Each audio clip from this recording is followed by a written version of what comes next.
мэдээлэл олон нийтийн дунд явж байгаа сурчлагаатай холбоотой их олон зүйл байдгаа гэж боддог. Монгол улсын агаарын бохирдлын түвшин олон улсын болон Монгол улсад өнөөдөр үйлчилж байгаа хууль тогтоомжийн хүрээнд гамшигын хэмжээнд хүрсэн гэдгийг тодорхойлох тийм үндэслэл нь яг юу юм бэ?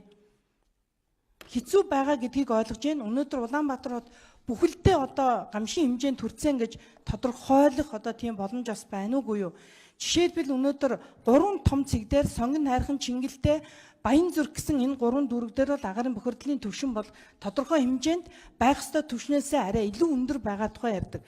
Гэтэл Монгол улсын батлагдсан бусад хууль тогтоомжоор 24 цагийн турш агаарын бохирдлын түвшин Дэлхийн эрүүл мэндийн байгууллагаас тогтоосон стандартаас 10-аас дээш хувиар давсан бол гамшигын хэмжээнд хүрнэ гэж зарлана гэж тодорхойлсон байдаг.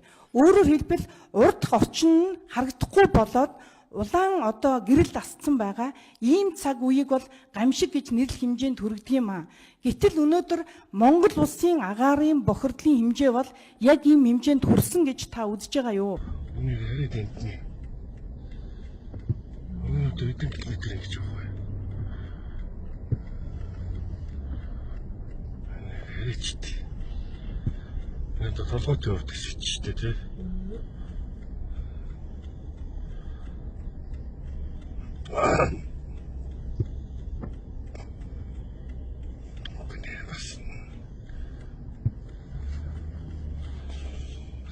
Та байлаа гэдэг яриач тий.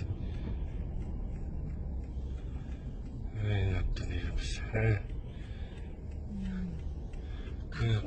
Танасаа яг юу?